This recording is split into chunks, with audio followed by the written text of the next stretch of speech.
Okay, remember that they're changing my voice. I wanted to make this video as soon as possible. I condemn the shootings that have been occurring recently in Iowa and otherwise. I strongly condemn the attack in Iran on the citizens there.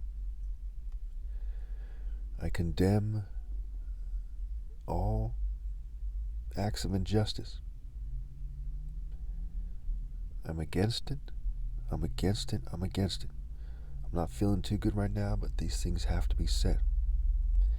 I want people to talk constructively and effectively and to come up with sound solutions to the problems that are facing society.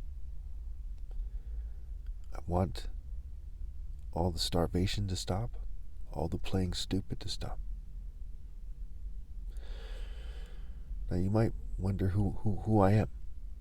If this is your first video, which it probably won't be, maybe this video will get some new viewers, whether they work in law enforcement or otherwise, and I don't think that people are going to ever do the right thing before my flesh dies.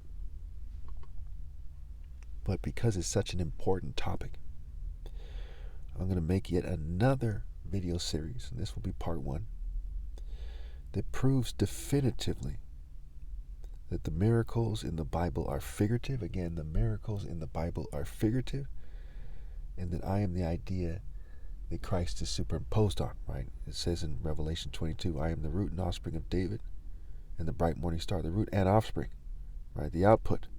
And we see in the New Living Translation, they help you understand what is being said there when they say, and the heir to his throne.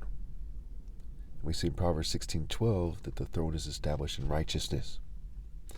So all I have to do is prove to you that I'm righteous and that I'm more righteous than everyone else. And in fact, no one else is actually righteous. We'll get to that. And I'm going to show you that it is not by grace alone that one is saved. That's wordplay. Okay, God was graceful enough, gracious enough to allow people to have another chance in the story when Christ as a character in the story was crucified. That is key here. Okay, it is deeds, and we're going to get into John 12, and we're going to see that's the case. We're going to get into Luke 13, repent or perish, and we'll see that's the case.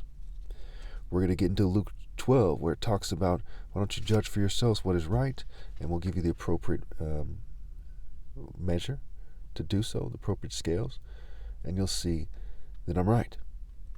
What defiles and what doesn't defile in Luke 12 will also show you that I'm right. Okay? We're going to get into other chapters as well, where we show you definitively that I'm right about this.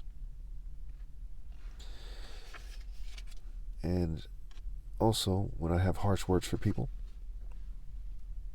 you're going to see that I'm right to say that, and the corporations are wrong when they talk about their positivity arguments, right? They want people to be self-centered and to be positive instead of being realistic and living in reality, right? Ignorance is bliss, and it leads people to being selfish in one form or another, okay, and not truly selfless to the truest meaning of the word. Okay, we're going to see why that's wrong in Luke 19, Matthew 25, and Matthew 7. So bear with me. Again, I condemn the shootings that have been occurring recently, and one of them was the Iowa mass shooting at a middle school where lots of children were said to go to school. That shooting is connected to why I'm being persecuted.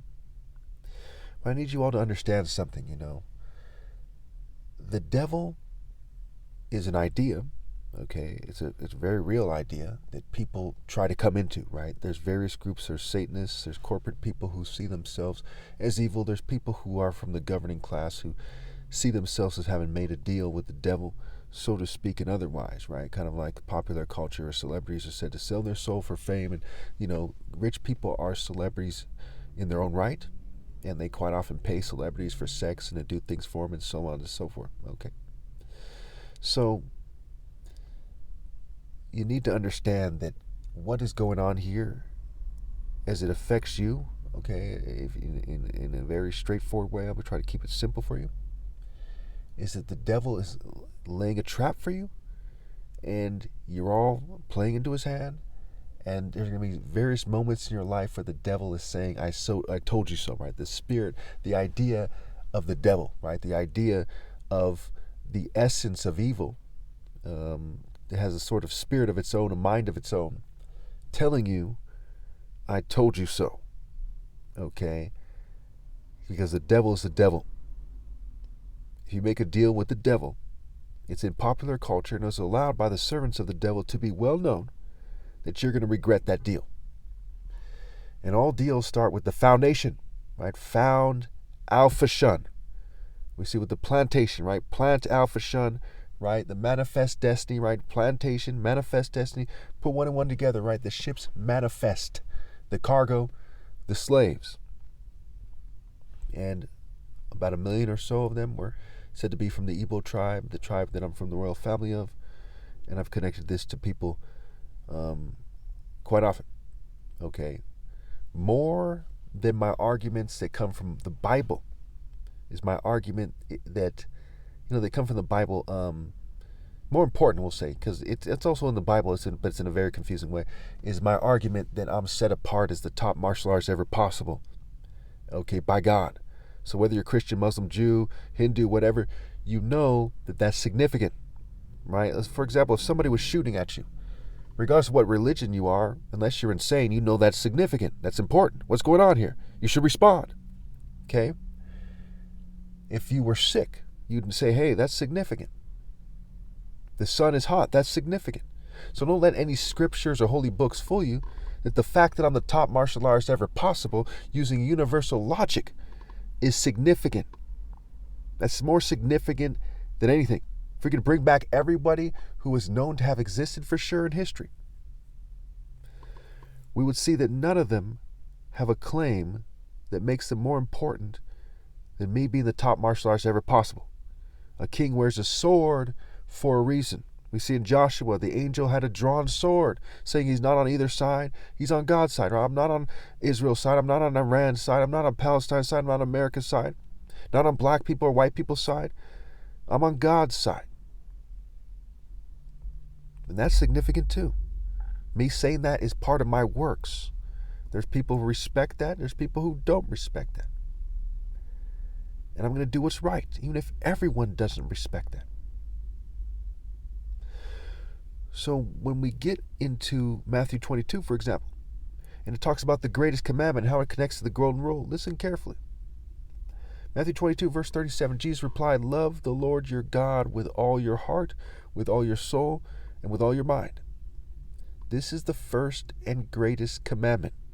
And the second is like it, love your neighbor as yourself.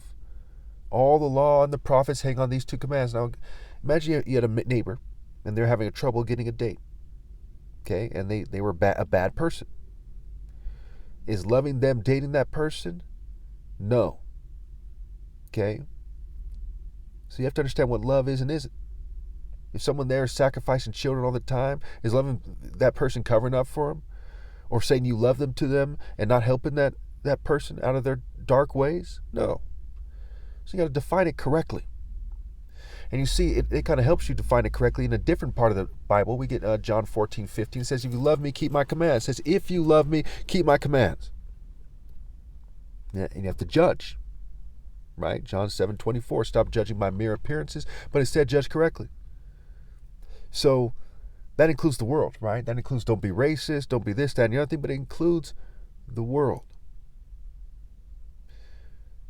It appears to a simple-minded person who's accepted the mark of thinking like a beast, the boundaries of thinking like a beast, that you should just try to find your life or follow the crowd or go to the churches and accept psychology, which is wrong in a religious context, and argue that you haven't found your life because you use psychology and you're empowered. Like all the corporations are spending billions of dollars pushing the marketing.